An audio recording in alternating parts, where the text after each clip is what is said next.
Hi, good morning. ಎಲ್ಲರೂ ಹೇಗಿದ್ದೀರಾ? ಬೆಳಿಗ್ಗೆ ಬ್ರಷ್ ಮಾಡಿ ಮುಖ ತೊಳ್ಕೊಂಡದ್ದಾಯಿತು. ಈಗ ಬೆಳಗಿನ ತಿಂಡಿಗೆ ಪ್ರಿಪೇರ್ ಮಾಡ್ಕೊಳ್ಬೇಕು. ಬೆಳಗಿನ ತಿಂಡಿಗೆ ಈಗ ನಾನು ರವೆ ರೊಟ್ಟಿ ಮಾಡ್ಕೊಳ್ಳೋಣ ಅಂತಿದ್ದೀನಿ.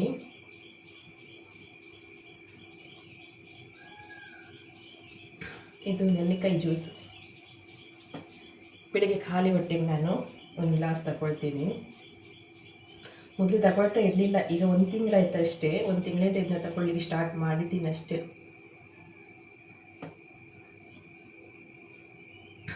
ಈ ನೆಲ್ಲಿಕಾಯಿ ಜ್ಯೂಸಲ್ಲಿ ತುಂಬ ಬೆನಿಫಿಟ್ ಇದೆ. ವಿಟಮಿನ್ ಸಿ ಇರೋದ್ರಿಂದ ಹೆಲ್ತಿಗೆ ತುಂಬಾ ಒಳ್ಳೆಯದಿದ್ದು. ಹಾಗಾಗಿ ನಾನು ಒಂದು ತಿಂಗಳಾಯ್ತು ಅಷ್ಟೇ ಈಗ ತಗೊಳ್ಳಿಕ್ಕೆ ಸ್ಟಾರ್ಟ್ ಮಾಡಿ ತಗೊಳ್ತಾ ಇದ್ದೀನಿ. ಈಗ ರವೆ ರೊಟ್ಟಿ ಮಾಡೋದಕ್ಕೆ ನಾನು ಸ್ವಲ್ಪ ರವೆನ ತಗೊಂಡಿದ್ದೀನಿ. ಇದಕ್ಕೆ ಸ್ವಲ್ಪ ಕ್ಯಾರೆಟ್ ತುರಿನ ಹಾಕ್ತಾ ಇದ್ದೀನಿ.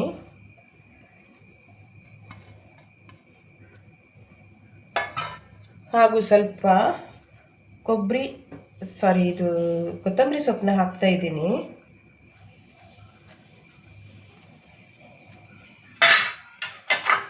ಹಾಗೂ ಸ್ವಲ್ಪ ಜಾಸ್ತಿನೇ ಕಾಯಿ ತುರಿನ ಹಾಕ್ಕೊಳ್ತಾ ಇದ್ದೀನಿ.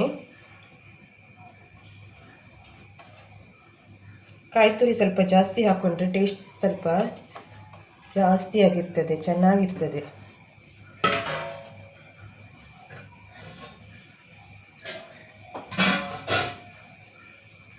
ಈಗ ಇದನ್ನ ಚೆನ್ನಾಗಿ ಮಿಕ್ಸ್ ಮಾಡ್ಕೋಬೇಕು. ಈಗ ನಮಗೆ ನೀರು ಎಷ್ಟು ಬೇಕೋ ಅಷ್ಟು ನೀರನ್ನ ನಾವು ಹಾಕ್ಕೊಳ್ಬೇಕು.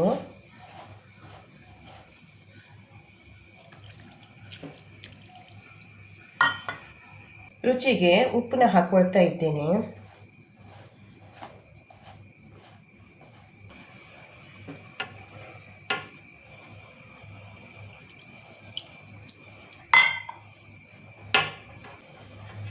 ನೋಡಿ, ಅದು ಸ್ವಲ್ಪ ಗಟ್ಟಿನೂ ಅಲ್ಲ, ಸ್ವಲ್ಪ ಮೆದುನೂ ಅಲ್ಲ, ಆ ರೀತಿ ಮಾಡ್ಕೊಂಡು ಇಟ್ಟಿರ್ತೀನಿ ನಾನು.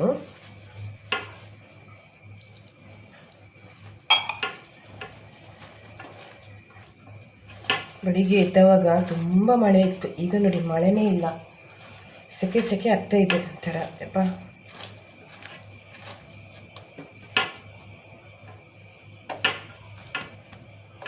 ಇದನ್ನ ಈಗ ನೆನೆದಕ್ಕೆ ಬಿಡೋಣ. ಒಂದು 10 ನಿಮಿಷ ಹೀಗೆ ಇಟ್ಕೊಂಡ್ರಾಯ್ತು. ನೋಡಿ ಫ್ರೆಂಡ್ಸ್, ಈಗ ಕಾವಲಿ ಕಾದದ್ದಾಯಿತು. ಈಗ ಸ್ವಲ್ಪ ನಾನು ಅದಕ್ಕೆ ಎಣ್ಣೆನ ಸ್ಪ್ರೇ ಮಾಡ್ತಾ ಇದ್ದೀನಿ.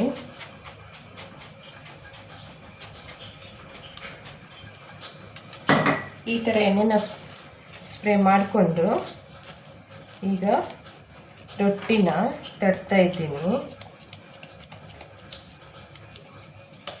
ನೋಡಿ, ಈ ರೀತಿ ಹಾಕ್ಕೊಂಡು ನಾನು ಸ್ವಲ್ಪ ರೊಟ್ಟಿನ ದಪ್ಪನೇ ಇಟ್ಕೊಳ್ತೀನಿ, ಜಾಸ್ತಿ ತೆಳು ಮಾಡಲ್ಲ.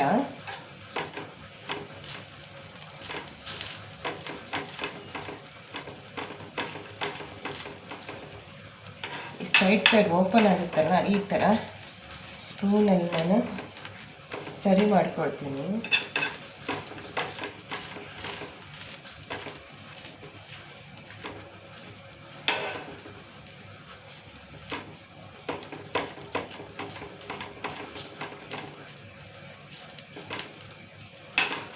ನಮ್ಮಲ್ಲಿ ಮಕ್ಕಳಂತೂ ಈ ರೊಟ್ಟಿನ ತಿನ್ನೋದೇ ಇಲ್ಲ. ತಿನ್ನುವ ಮೊದಲು ಅದನ್ನಂತೂ ಮುಟ್ಟಿನೂ ನೋಡೋದಿಲ್ಲ. ಇದು ಹೇಗಾಗಿದೆ ನೋಡುವ ಅಂತ ಟೇಸ್ಟ್ ಕೂಡ ಮಾಡ್ತಾ ಇಲ್ಲ ಅವರು. ಆ ಥರ ನನ್ನ ಮಕ್ಕಳು.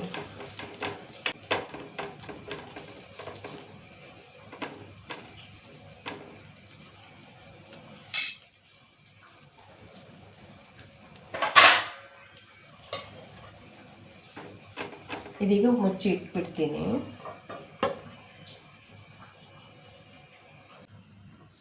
ನೋಡಿ ಫ್ರೆಂಡ್ಸ್, ಈಗ ಒಂದು ಸೈಡ್ ರೊಟ್ಟಿ ಬೆಂದಾಗಿದೆ. ಈಗ ಇನ್ನೊಂದು ಸೈಡ್ ಹಾಕ್ತಾ ಇದ್ದೀನಿ. ನೋಡಿ, ಹೀಗಾಗಿದೆ.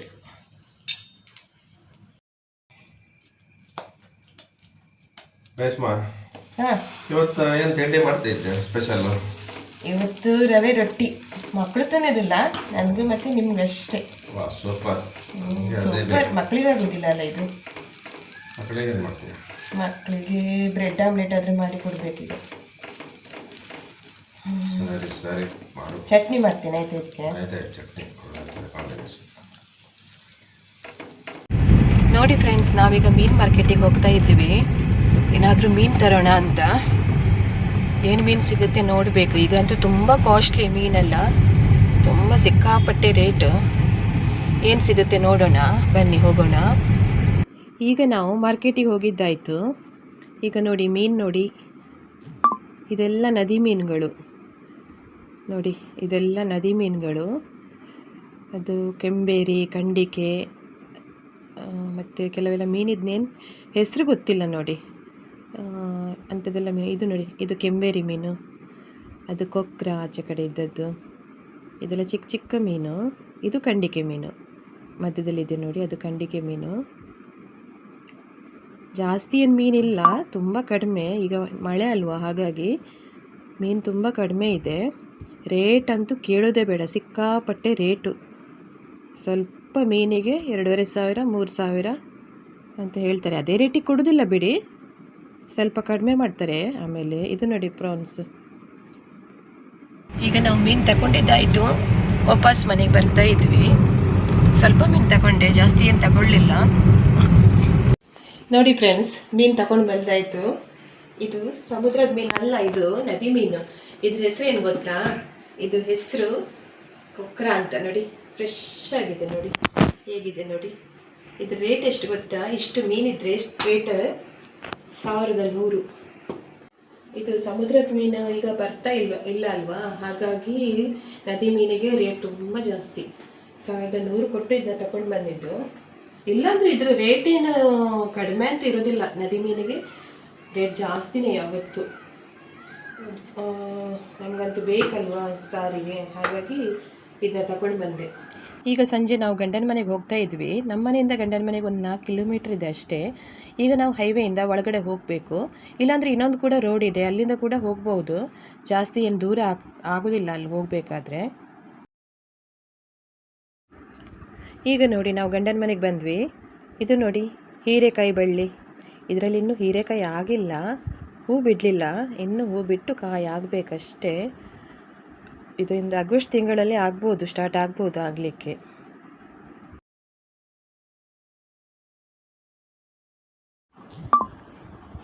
ಇಲ್ಲಿ ನೋಡಿ, ನಮ್ಮದೊಂದು ಇಲ್ಲಿ ಚಿಕ್ಕ ತೋಟ ಇದೆ. ಅಲ್ಲಿ ಬರಬೇಕಾದ್ರೆ ಒಂದು ಅಣಬೆ ಸಿಕ್ತು.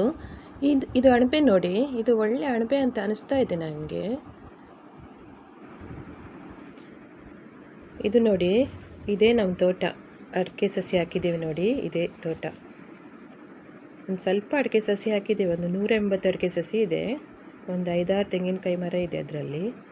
ಹಾಗೂ ದೊಡ್ಡ ಅಡಿಕೆ ಮರ ಒಂದು 7-8 ಇದೆ ಅಷ್ಟೇ.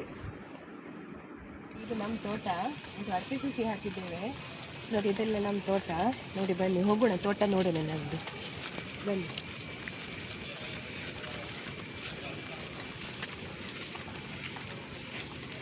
ನೋಡಿ, ಇದು ನೋಡಿ, ದೀವಲ್ಸಿನಕಾಯಿ ಮರ.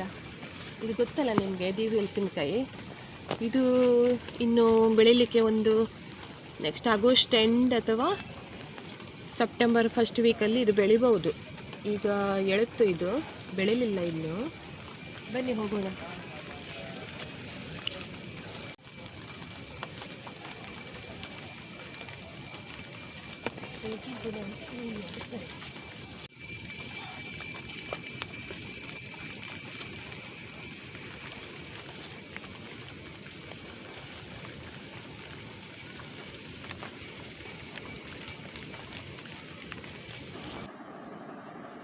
ಸ್ವಲ್ಪ ಅಡಿಕೆ ಬಿದ್ದಿತ್ತು, ಅದನ್ನ ಹೆಕ್ತಾ ಇದ್ದೀನಿ ನಾನು.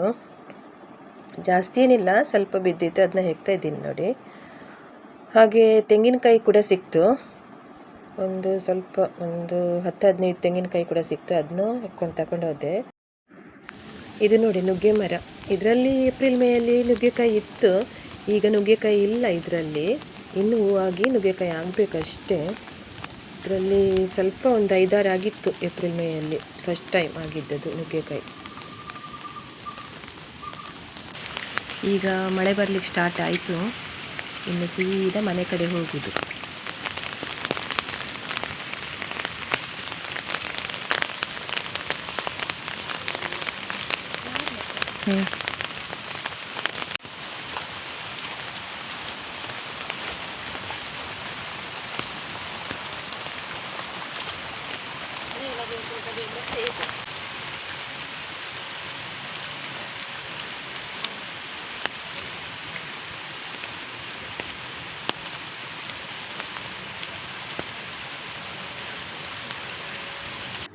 ಇದು ನೋಡಿ ಮನೆ ಹಿಂದ್ಗಡೆಯಿಂದ ಸ್ವಲ್ಪ ದೂರದಲ್ಲಿ ನದಿ ಇದೆ ನೋಡಿ, ಸೌಪರ್ಣಿಕ ಅಂತ ಈ ನದಿ ಹೆಸರು.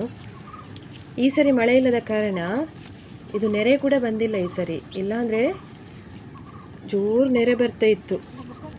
ಮಳೆಗೆ ಎಲ್ಲ ನೀರು ಬಂದು ಅದು ದೋಣಿ ಇದೆ ಅಲ್ಲ, ಅಲ್ಲೆಲ್ಲ ಫುಲ್ಲು ನೀರು ಮೇಲೆ ಬರ್ತಾ ಇತ್ತು, ಅಷ್ಟವರೆಗೆ ನೀರು ಬರ್ತಾ ಇತ್ತು. ಈ ನದಿಯಲ್ಲಿ ನಮ್ಮ ಮಾವ ಮೊದಲು ಮೀನು ಹಿಡಿತಾ ಇದ್ದರು, ತುಂಬ ಮೀನು ಹಿಡಿತಾ ಇದ್ದರು, ದೊಡ್ಡ ದೊಡ್ಡ ಮೀನೆಲ್ಲ ಹಿಡಿತಾ ಇದ್ದರು. ನಾನು ಮದುವೆಯಾಗಿ ಬಂದಾವಾಗ ನನಗೆ ಆಶ್ಚರ್ಯ ಆಗ್ತಿತ್ತು, ಇಷ್ಟೊಂದು ಮೀನು ಹಿಡ್ಕೊಂಡು ತರ್ತಾರ ಅಂತ. ಅಷ್ಟು ಮೀನು ಹಿಡ್ಕೊಂಡು ತರ್ತಾ ಇದ್ರು ಅವರು. ಇದು ನೋಡಿ ನಾಯಿ ಹೇಗೆ ಬುಟ್ಟಿಯೊಳಗೆ ಕೂತ್ಕೊಂಡಿದೆ ನೋಡಿ.